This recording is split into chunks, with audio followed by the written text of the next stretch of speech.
गरीब आदमी हाँ, मैं डायलिसिस का मरीज़ हाँ, मेरी कोई गुंजाइश नहीं गी।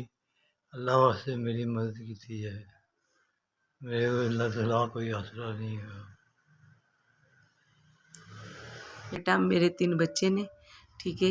एक नशेइये आइस पींदा है, घर आके उन्हें कदी नहीं पूछा कि तुसी मर गए हो कि जींदे हो, या कुछ उस तो छोटा बच्चा है कुरान हिफ्स करता पे, ठीक है, बहुत छोटा है बच्चा। उस तो वड्डा बेटा है वे वो, लेकिन उन्हें खुद 5 बच्चे ने, उन्हें मेहरबानी सानू थोड़ा बहुता पूछ लैंदा, लेकिन साढ़े इन्ने हालात नहीं, असीं मियाँ बीवी बहुत इस टाइम परेशान नहीं है।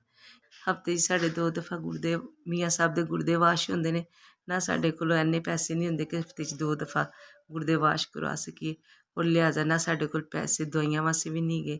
असीं अजें किवें अपना वक्त पास कर रहे हैं, लिहाजा साडी मदद कीती जे, असीं बहुत परेशान हैं। तुहाडी मेहरबानी, शुक्रिया।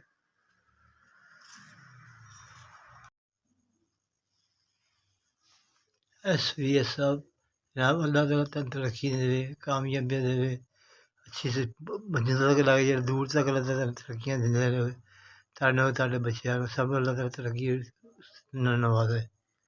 SVS साहब, तुसी मेरी मदद की। मैं डायलिसिस का मरीज़, तो लिहाजा मेरे को इन्ने जोगे नहीं सा कि मैं अपना डायलिसिस करवा लवां, दवाई लै आवां या कुछ कर लवां। मैं बहुत परेशान सा, तुसी मेरी मदद की, तुहाडी बड़ी बड़ी बड़ी बड़ी बड़ी मेहरबानी।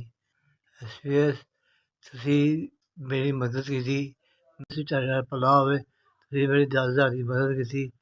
अल्लाह ताला तुहानू तरक्कियां करे। बड़ी बड़ी मेहरबानी, तुसीं साडी मदद की। 10,000 वेला तुहानू जिंदगी तंदुरुस्ती, तुहानू तरक्कियां वेला, तुहाडी बहुत मेहरबानी, साडा तावन कीता साडे नाल।